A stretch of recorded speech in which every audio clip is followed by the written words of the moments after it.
The Utah Jazz have a new addition to its ownership group. Three-time NBA champion Dwyane Wade joins Ryan Smith. Hear from them coming up. It's been a cold and wet Friday here across the state, and for tonight, the main weather concern will be the wind. I'll let you know where coming up. Another deadly mass shooting rocks our country. Today at 5, some advice you need to know if you ever find yourself in an active shooter situation. Absolutely here to stay. Zero question in my mind. That's something we will keep in place. The COVID-19 pandemic has a silver lining in a juvenile detention facility. I'll explain.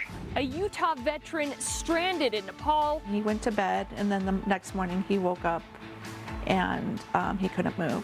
Why he's paralyzed and what his family is doing to try and bring him home. And a last-ditch effort to save the historic Utah Pantages Theater. We'll show you what one group is trying to do. Live from Utah's news leader, Fox 13's Live at 5 starts right now. The Utah Jazz are making headlines today, but it isn't all positive. Donovan Mitchell landed awkwardly on his right ankle as he went for a loose ball in today's game with the Pacers. He had to be helped to the locker room with what the MRI shows is a bad sprain. Morgan's going to have more on that coming up. But the other big news is really something. That's right. There is a new part owner of the team, and it is a very familiar face to NBA fans. Fox 13's Andrea Urban joins us live from Vivint Smart Home Arena. Andrea. Yeah, thanks, Bob and Kelly. So this is what this means, is the Jazz have a basketball knowledge on the ownership side. Dwyane Wade, the 13-time NBA All-Star and 3-time NBA champion, is joining the Utah Jazz ownership group led by the Qualtrics founder, Ryan Smith. This is the youngest ownership group in the entire NBA. Dwyane Wade says that he plans to not only be a part of the ownership, but take an active role in the franchise and region. He was inside Vivint Arena today, and the fans went nuts as he waved and bowed to the crowd. According to Ryan Smith and Dwyane Wade himself, Utah was a perfect fit.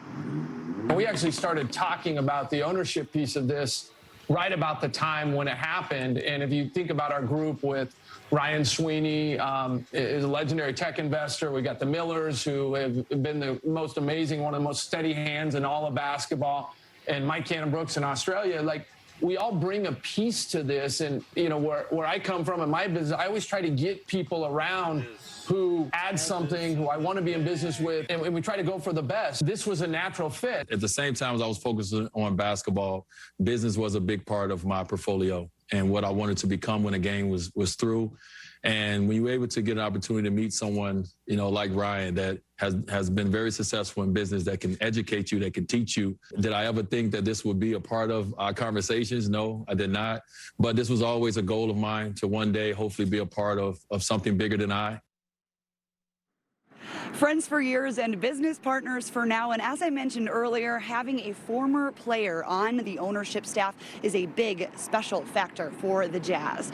And we're excited for what's to come. And welcome to Utah, Dwyane Wade, live in downtown Salt Lake City. Andrea Urban, Fox 13 News, Utah. Andrea, thank you. Another day of rain and snow in Utah, but will it be gone in time for the weekend? I'd like to know, Allison. I think everyone else would as well. Yes, that's a great question. If you look out the window right now, depending on where you are, you're probably like, well, that doesn't look very promising. I do promise you this will mostly clear out, but we do have still some impacts for tonight as far as the weather is concerned. Right now it's 51 degrees with your wind out of the west right now at 12 miles per hour. Still seeing some areas of scattered showers. Idaho all the way down into southern Utah.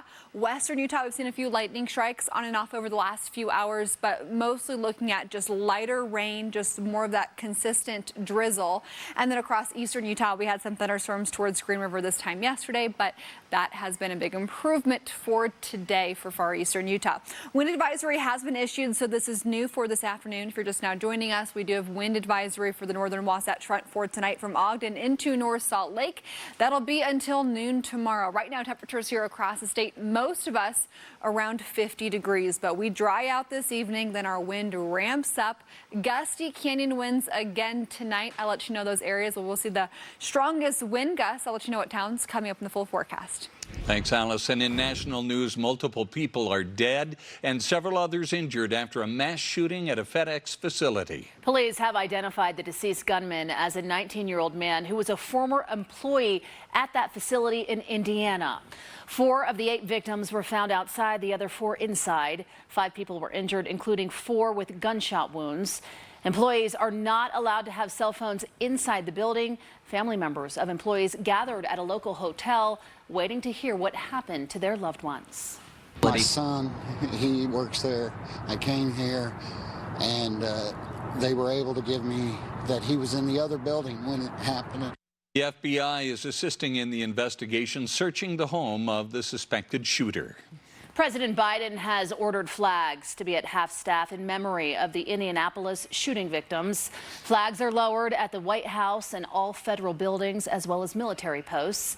Utah Governor Cox has authorized the same at all state facilities as well. Flags will remain at half-staff until sunset on April 20th. It's the 3rd mass shooting in Indianapolis this year, and in the last month there have been at least 45 mass shootings reported across the country.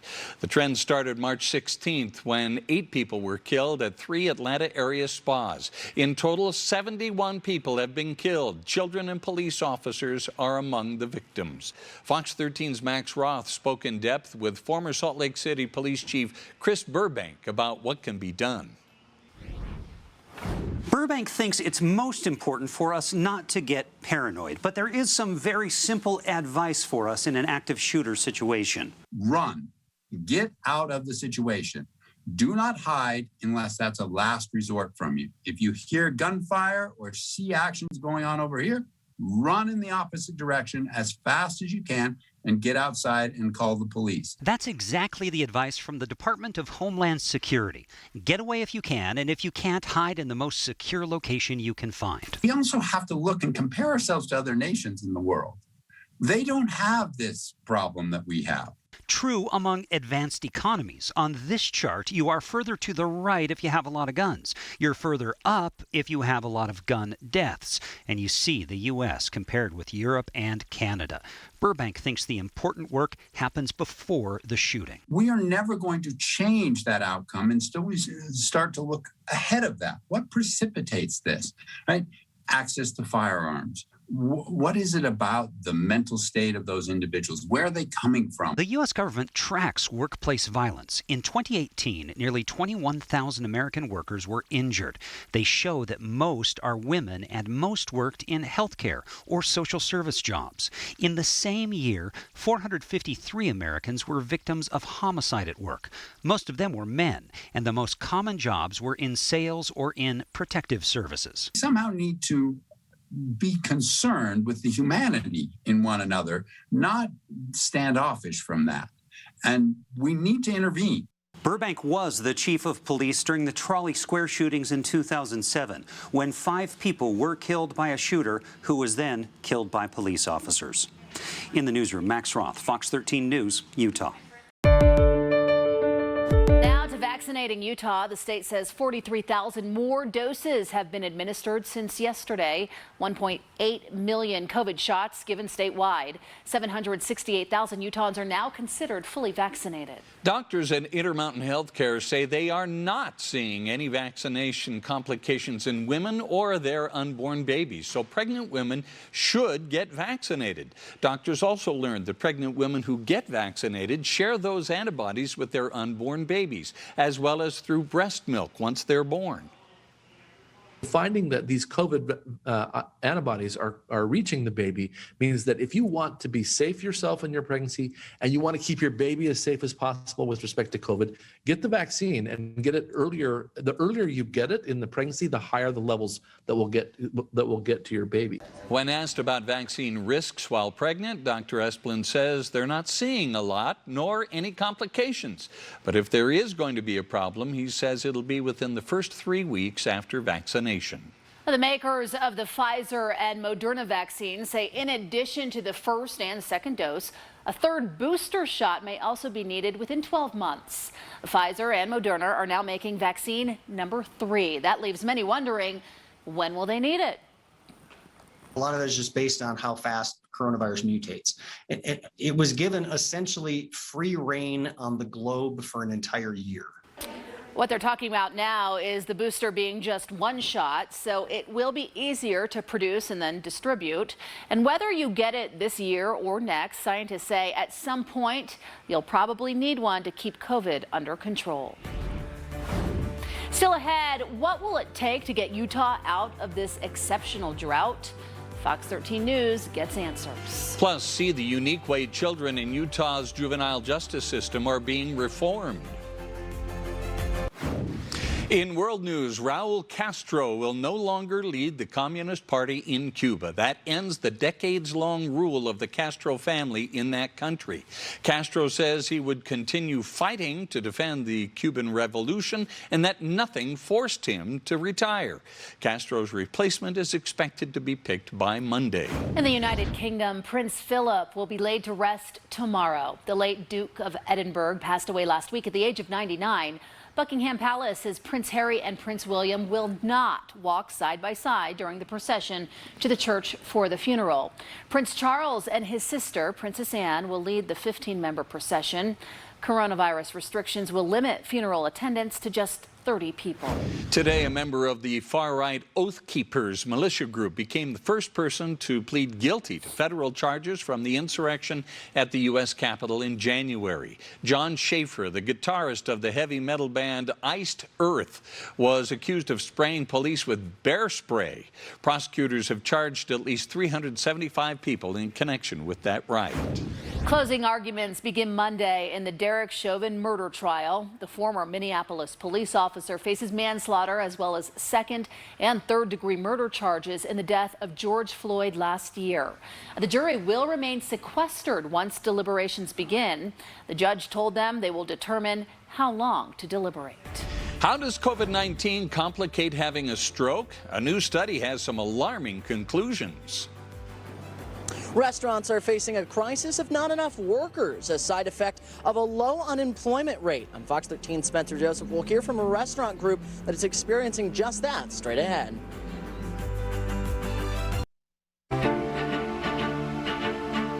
Utah's monthly jobs report estimates the state's unemployment rate was less than 3% in March. Nationally, the unemployment rate is 6%, and Utah's economy is recovering more quickly. But Utah businesses are still having difficulty filling jobs.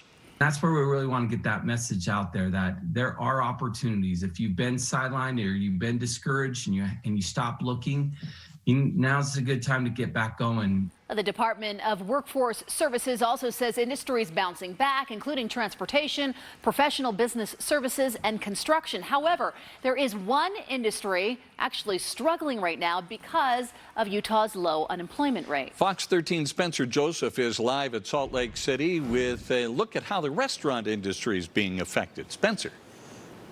Well, it's kind of a double-edged sword, right? It's so good that we've weathered through this pandemic well. There's a low unemployment rate. People are getting good-paying jobs. But the restaurant industry is starting to feel the pressure of filling vacant positions to meet the demand of opening back up their dining rooms. It's lunchtime at Oak Fire Wood Kitchen in Draper. Making people happy.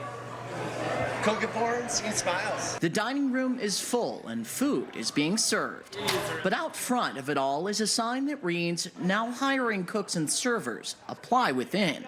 And it's an issue that restaurants across the board are starting to face. It's the first I've ever experienced. Michael McHenry has been in the business for 15 years now, and for the first time is struggling to hire enough people to meet demand as the pandemic ends. Once our dining room capacities opened, and especially in our suburban restaurants where the community was like, we want to sit down, we want in, we found ourselves in a scenario where the dining rooms were filling faster than we could take care of our guests, which is a great problem to have. McHenry is the owner of the McHenry Group, which runs several different places across the state. We have about 60 available positions. Over half of the positions that we have available at a full-time capacity, you're making over $45,000 a year. And they aren't the only ones. We're hearing is that the average restaurant is short about 25%. You're talking about 25,000 or more jobs available just in our industry alone. So as the rebound is going well, the message is, if you're looking, restaurants are hiring. Did not expect the lack of available workforce and talent to be our biggest opportunity. It's an exciting challenge, but it's still a challenge. So right now, the biggest thing that they're saying, and McHenry is trying to get out there, is be patient with your local restaurants, because they do have a smaller workforce right now as the pandemic reopens. That might, or as the restaurants reopen, excuse me, that might lead to more wait times and servers not being quite as available. So be patient wherever you go. Live in downtown Salt Lake City, Spencer Joseph, Fox 13 News, Utah. Spencer, thanks. Fox 13 News has confirmed there will be a special legislative session on May 18th. State lawmakers will determine how to spend more than $1 billion in federal stimulus money. Fox 13 News has learned they'll focus on transportation and expanding internet access. The Utah Supreme Court has overturned a citizen referendum regarding a development project in Nibley in Cache County. Some residents tried to run a referendum, but the state's high court says using online information packets did not comply with state law even during the pandemic. The ruling is expected to affect other citizen referendums around the state. Under a normal year, it's not a huge deal to get that kind of water, but right now every drop counts. You just heard it there. Experts say Utah's drought is not looking good. Since last year was so dry, those with USU's climate science program say we need a lot more. Needed it over the winter. They also say this week's storms did help replenish about a day's worth of snowmelt, which helps, but really not that much. The outlook is still pretty dire. Really hoping the next 6 to 8 weeks, which is really the last amount of time that we have in this wet period of the year, to really move the needle and to get us out of that hole as much as possible. Experts also say Utah farmers and city dwellers will feel the water pinch this year yet again. If only we could just keep this going, keep the snow and the rain coming. But would you really want that, Bob? No. For our drought, we would love that. Yes and no, right? Yeah. We've had actually more rain so far this month, and we're just in the middle of April. We're at the 16th right now, and yesterday was tax day, but tax day is the May 15th this year. But we are already above average for the month. So halfway through the month, and things are looking great. Now, overall, that's not going to put a big dent in our water situation here across Utah, but we're going to take whatever we can get. Out to Albion Basin, clouds letting up a little bit, so giving us a beautiful view currently, but still very cloudy. We have had extremely impressive snow totals. I do anticipate that tomorrow will be a busy day for the ski resorts that are still open, and we're going to be drying out. So it'll become more of a bluebird day, especially as the weekend goes on. But satellite and radar here across southern Utah currently, spotty rain and snow, valley rain, mountain snowfall south of I-70, and then west into Nevada, all the way down into Arizona, and then over towards the West Desert. Right now, starting to see some areas of lightning. Tooele County currently, and here across northern Utah, wind becomes our primary concern for our overnight hours for the northern Wasatch Front. Radar here across the Wasatch Front, though, not showing the clouds, that's satellite, but just radar right here. Still seeing some areas of snow coming down for the over towards the Wasatch Mountains and for the Oakers. And Salt Lake tonight, 10 o'clock. We're clearing 42 degrees by 10 p.m. By 8 a.m. in the 30s, and by noon tomorrow, 51. But here's the deal. This weekend, it's going to be way more pleasant than it has been the last couple of days. I can't tell you how many people have asked me, are we going to see that sun this weekend? It's been forever, it feels like. The answer is yes. Tomorrow, 46 for Park City, 68 for St. George, 60s for Moab with partly cloudy sky. And then for here in Salt Lake City, sunny and close to 60 tomorrow. But I mentioned the wind threat for tonight. This is really going to ramp up. Right now, it's about 20 to 25 miles per hour, Brigham City, Logan, and Evanston. It's a bit breezy down towards Milford currently at 33 miles per hour. It's also breezy over towards Ely currently. But the setup over the next couple of days looks like this. The bulk of our rain and snow dies down tonight, moves off to our east. By tomorrow afternoon, a few showers pop up for southern Utah, but that's really not going to bring having many impacts. Let's talk about the rest of this evening, though. This is the same thing, just zoomed into Utah, showing you we're going to see that clearing come tomorrow afternoon, Saturday, 6:30 p.m. We are looking at still a few showers for southern Utah, but drying out here for the rest of the state and becoming sunnier. Now for tonight, wind impacts. This is mostly for our areas that are prone to gusty canyon winds. So near the mouth of Parley's all the way up towards Idaho and over through Evanston. We're looking at wind gusts, especially for Weber and Davis counties tonight, close to even 50 to 55 miles per hour. This will be through tomorrow morning. It will stay breezy in Farmington and Centerville through a lot of the day tomorrow. So still, yes, some weather impacts, but overall, a drier weather pattern for the weekend. Overnight temperatures will be about 35 to 40. Tomorrow afternoon, it'll be around 60 here across the state. St. George temperatures will be around 70 tomorrow, close to 80 after that. And overnight temps near 45 to 50. And for the Wasatch Front, about 60 through the weekend into early next week. Could see a few more chances for rain and snow early next week. We'll talk more about that in my next full forecast. A new citizen referendum has been filed to save the historic Utah Pantages Theater. Coming up, learn more about what the plans are for the future of the building. A Utah family is trying to do everything they can to bring a brother home, stranded in Nepal, sick and paralyzed. I'm Aaron Cox, and coming up next, I'll have the story you'll only see here.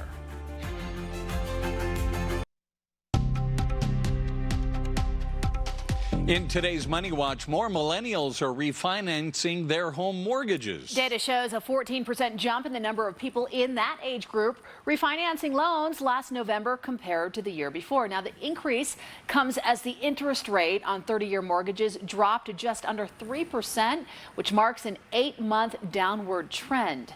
Industry experts say really right now is a good time for everyone to consider refinancing. Amazon has joined the ongoing streaming war between Netflix, Disney, and Apple. Amazon spent $11 billion on streaming content last year. That's more than $3 billion over the year before. The company is trying to bring in more Amazon Prime members. The current cost of a membership is $119 a year, which includes free 2-day shipping. You may notice something different the next time you shop for an iPhone. Multiple reports say Apple's iPhones in 2022 may not include a mini model. Now, if the mini version is not released, some experts believe it could be the end of the 5.4-inch device. Last year, you may remember, Apple did release the iPhone SE, that 2020, and that is the smallest model that they offer. Wall Street finished the week in the green, the Dow and the S&P reaching new highs. The Dow gained 165 to close at 34,201. The Nasdaq added 14, the S&P rose 15. From racism to acts of violence, Utah's Pacific Islanders are tackling some tough issues. How you can get involved. A group of Salt Lake City residents is working to save the historic Utah Pantages Theater. Coming up, learn more about their efforts and what they plan to do with the building. And a Utah veteran is stuck in a foreign country and needs help. The exclusive story still to come.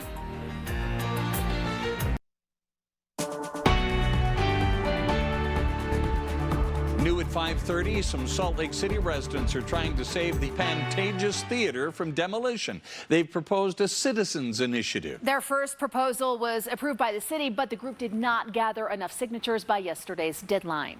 Fox 13's Diego Romo joins us live from downtown Salt Lake. Diego. Yeah, Bob and Kelly, just hours ago, a group called Save the Utah Pantages submitted a new and updated citizens initiative proposal to the city for their approval. Their goal in part is to establish both the Pantages Theater as well as the Capitol Theater, which is just right around the corner, as landmark sites which would protect the historic buildings from being demolished. The initiative is our effort to do what we think the city council and the mayor should have already done, which is designate these theaters as irreplaceable historical structures in our city. The McDonough family has a long history with the Pantages Theater, which sits at 144 South Main Street in downtown Salt Lake City. My family's always understood it's too valuable to lose. Casey's father, Gregory, grew up going to shows and movies in the theater, which was one of the most lavish and important in the region at the time. My grandfather was the stage manager for the Pantages Theater when it was vaudeville.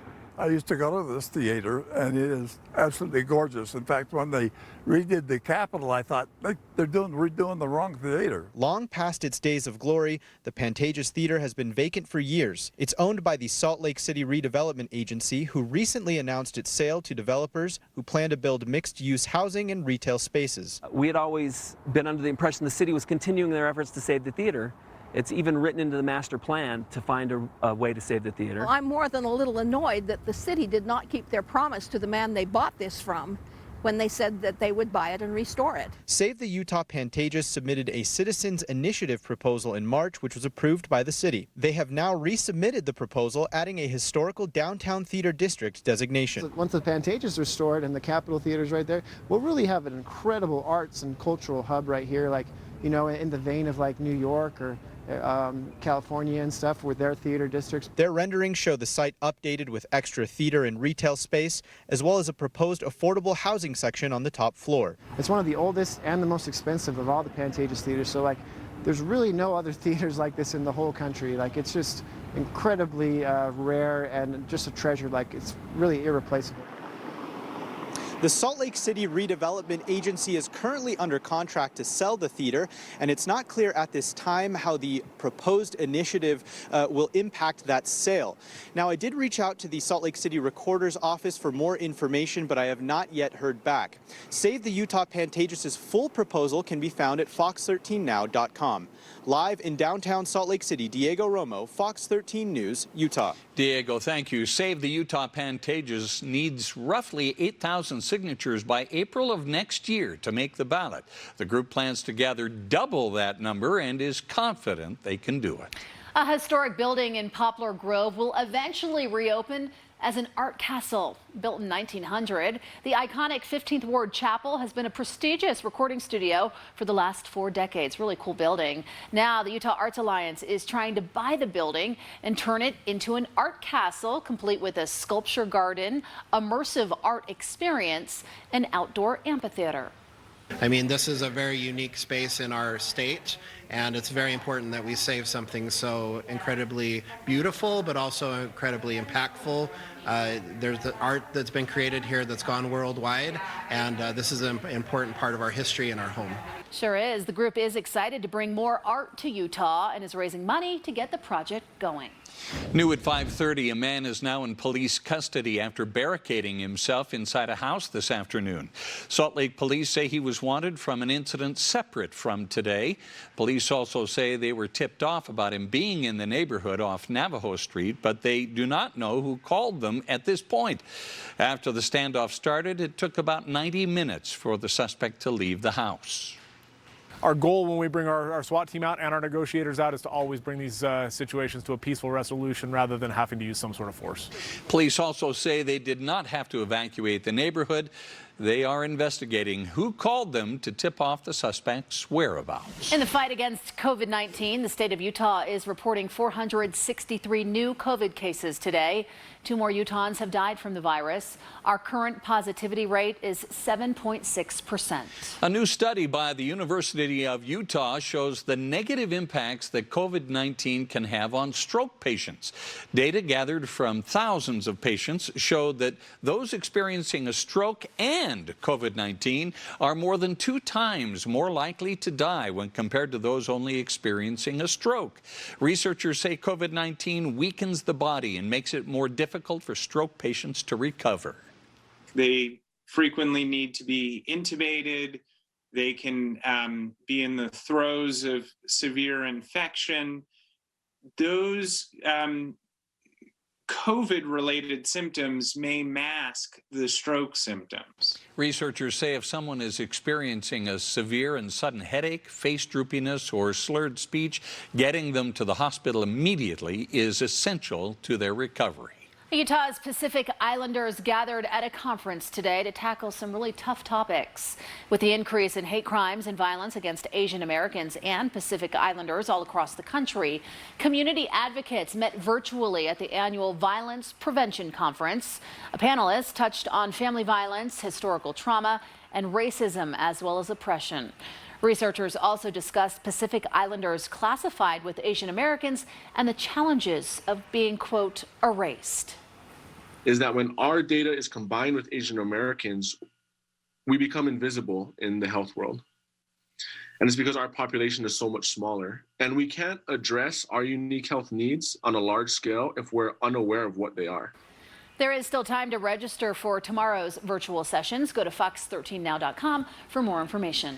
Stranded in Nepal and battling a rare neurological disease, a Utah veteran is struggling to find a way home. Aaron Cox spoke with those closest to him about the efforts to get him home in a story you will only see here.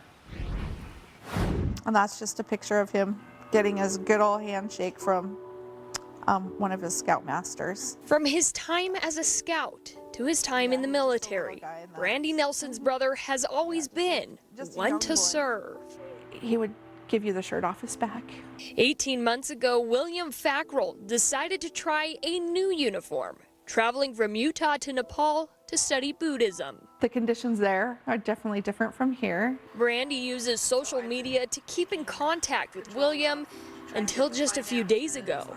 This is what he looked like the day I told him I loved him. This is the last time I've talked to him. Before he was intubated. In late March, William told Brandy he felt sick. He went to bed, and then the next morning he woke up and he couldn't move. William was diagnosed with Guillain-Barre Syndrome, a disease where your immune system attacks your nerves. He's unable to close his eyes. Paralyzed, a world away, while his family tries to find and afford an airplane with the correct medical equipment and staff that can bring him back. He can't fly on any other plane because he is in such critical condition. Though the care in Nepal is keeping him alive. Is my brother and his 3 kids. They're struggling. Brandy hopes to have her brother home again, close to family. I got to speak to him before he was put on the ventilator, but he couldn't speak to me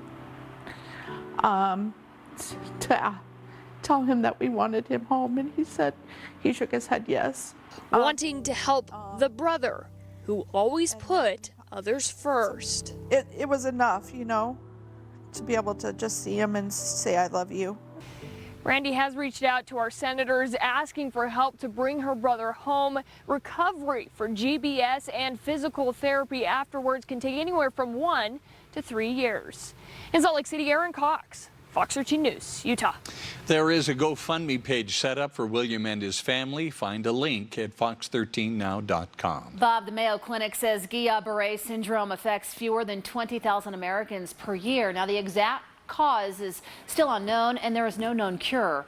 Between 60 and 80% of patients regain the ability to walk after 6 months, and the mortality rate is between 4 and 7%. New steps are being taken to tackle Salt Lake City's homeless crisis. Meet the new person in charge coming up. It was another rainy day here across the state. So the big question is, what about this weekend? I do have some weather impacts that I am expecting for the Wasatch Front. I'll let you know what and when coming up. Today, Salt Lake City Mayor Erin Mendenhall announced her newest advisor in tackling the homelessness issues. And I'm proud to announce that Andrew will be Salt Lake City's new Director of Homeless Policy and Outreach beginning May 10th. Fox 13 News spoke with Johnston about the difficulties the city is facing and what he hopes to accomplish. I think the city at this point has really tacitly allowed a lot of camping across the city. To some people is real concern, and I can understand that. And we're doing the best we can with not a lot of resources for everybody. And so trying to find that sort of walk that line where for the humanity of things, allowing people to just have a tent someplace and doing our best to keep that safe and hygienic. To take this position, Andrew Johnston will have to resign from the Salt Lake City Council. A partnership with multiple tech companies is helping to get students the materials they need for online school. With the pandemic, many families haven't been able to get enough computers for all the students in their homes. Used computers and other electronics were donated by community members and businesses and will then be refurbished in Boise before being given back to Utah students in need. A lot of it refurbished is cleaning them, cleaning any data. So any businesses that donated items, we'll clean those completely, and then we'll put a Microsoft license on those and do everything so that a child can use them in any which way. Nice, they'll be like new. If you are interested in donating to the project, you can head to our website, fox13now.com. Have your plate and eat it too. License plate, that is. Some Utah Boy Scouts and Donor Connect employees used license plate shaped cookies to bring awareness to a new campaign for Donate Life license plates here in the Beehive State. Donor Connect needs 500 completed applications for the specialty plate before it can go into production.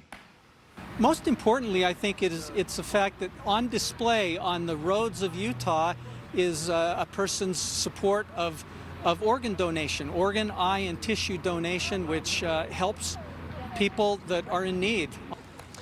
The new plates were approved during this year's legislative session. Today is also National Blue and Green Day, where people show their support for organ, eye, and tissue donation. The COVID-19 pandemic's actually been good for kids in juvenile detention. I'll tell you why coming up. And later in sports, Dwyane Wade talks his relationship with Donovan Mitchell, all while watching Spida courtside on Friday. Mitchell trying to rally the Jazz past the Pacers at home until injury struck. An update on Mitchell's status in a bit. The COVID-19 pandemic has forced a lot of us to make changes in our lives. I think pretty much everyone has, but as Ben Winslow explains, there's one place where the state says it's been for the better.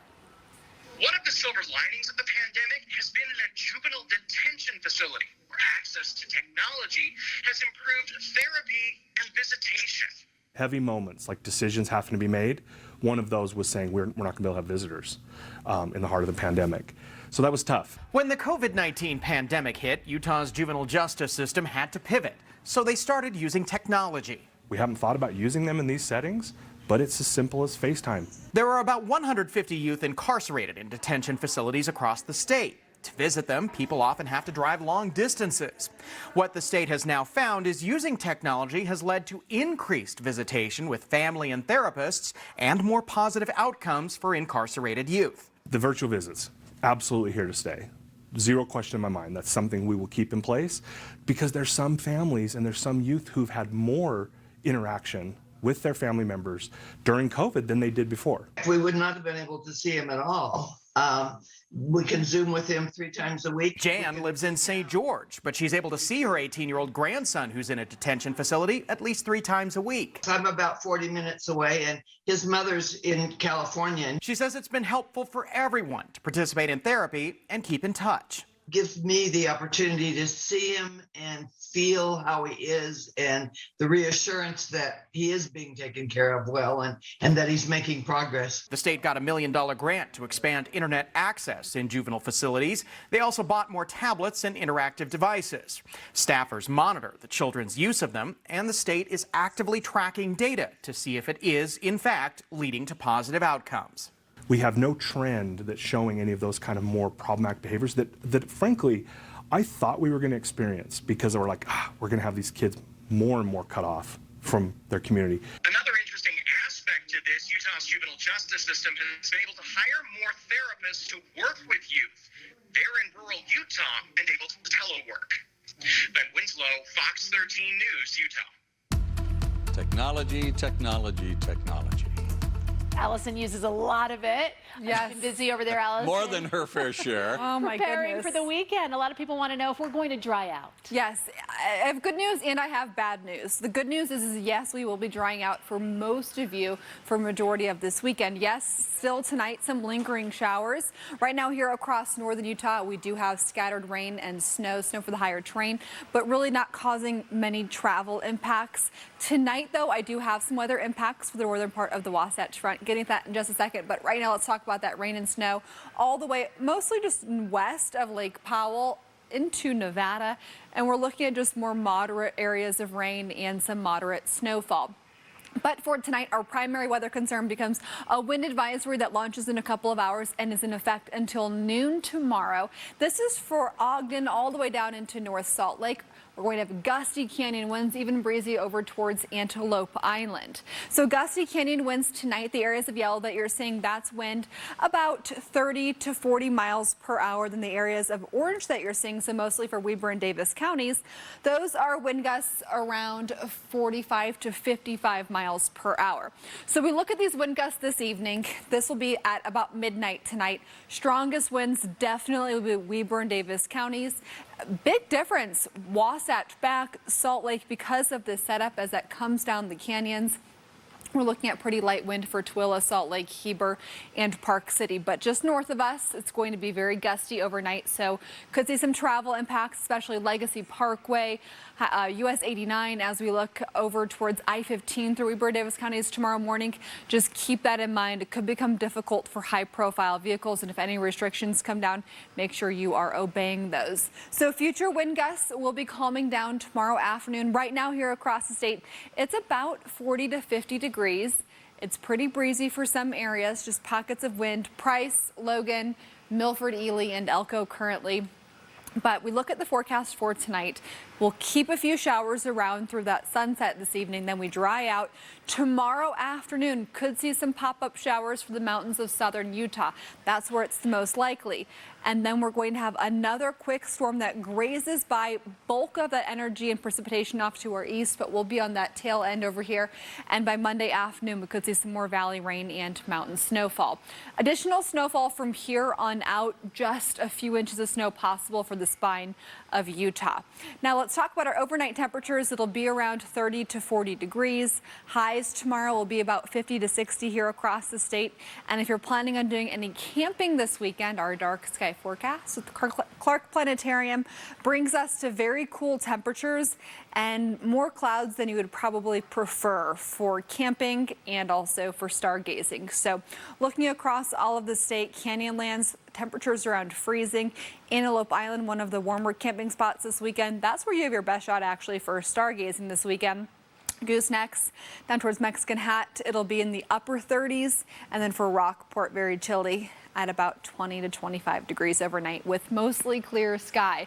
We'll have some better stargazing weekends ahead, especially as it warms up heading into the coming months. St. George this weekend close to 70 degrees, then around 80 starting on Sunday and Monday. You'll keep it close to 80 through a lot of that 7-day forecast. And for Salt Lake City, around 60 degrees this weekend into early next week. A few more clouds on Monday along with that chance for a few showers to move through. And overnight temps around 35 to 45. You know, it would have been nice to see Dwyane Wade in a Jazz uniform as a player, though Dwyane Wade as a minority owner is pretty good too. Majority owner Ryan Smith recruiting Wade to join the Jazz party today, but perhaps current star Donovan Mitchell had something to do with that as well. I've always tried to take a mentorship, kind of role in the NBA. I understand how important veterans are. I understand how important guys that have done it before you have been there are to make sure that, you can watch out for the landmines. And so when it came to Donovan, he reached out to me. He connected to me very early because a lot of people talked about the similarities in our game and even in our temperament as players. And so we just connected. And, to be 39 years old, 2 years retired from the game, and to be sitting up here today with this is just showing Donovan, this is showing other guys in the NBA, what's possible for us. And it's also showing, the young kids in my community. Guys, I grew up with this being a fairy tale. We're making it to the NBA, being an owner of a team, being successful in the world was a fairy tale. And I'm a living, example that fairy tales do come true. Speaking of Donovan, Jazz fans got a scare today during a rare Friday afternoon game at Vivint Arena. Spida forced to leave early in the third quarter. Facing the Pacers, a team fighting to get above the playoff line in the East. Nice to have Jordan Clarkson back after 4 games on the injured list. Sees Dunk Avenue, 18 off the bench for him, but Indiana led by 8 after 1, 13 at the half. Jeremy Lamb followed by Domantas Sabonis over Rudy Gobert. Here's Mitchell trying to will Utah back in it. Misses initially off the hang, but gets another stab at it. Then shiftier than standard transmission. Scores 2 more of his 22, but he would leave the game As I said, after rolling an ankle, his x-rays have come back negative, but he'll undergo an MRI tonight. Prayers it's not a major injury. As for the rest of the Jazz, they rally back with a big third. Rudy getting back at Sabonis, leading to a Joe Ingles three. More where that came from for Ingles. Utah continuing their momentum in the fourth as well. Gobert tapping in the miss. 13 for Rudy, but he added 23 rebounds and 4 blocks as well. 119-111 the final, capping a very memorable day. There's only one Donovan Mitchell, but, we got a lot of guys that can handle the ball. So, we just try to, keep playing the right way and keep sharing the ball. And everything was better in the second half and really changed the momentum of the game. And the Red Rocks making their 45th consecutive trip to nationals. Utah Gymnastics lumped in with Oklahoma, LSU, and Alabama. In one semi today, Miley O'Keefe with a 9.9625, tied for the best overall score on floor in Fort Worth. But as a team, they're second place right now behind Oklahoma. Utah is on their final event, the bars, as we speak, and needs to finish in the top 2 to advance into tomorrow's final. Right back. Live look outside right now from our Ochre Mountain camera. I know, it's pretty, Bob. That is gorgeous, isn't it? Snow at the top of the mountains there. Gorgeous. Cloudy and cold, but hey, it's Friday night. So go out and have a wonderful evening, everyone. Thanks for being with us. Yeah. Be sure to join us for Fox 13 News at 9. Enjoy your dinner.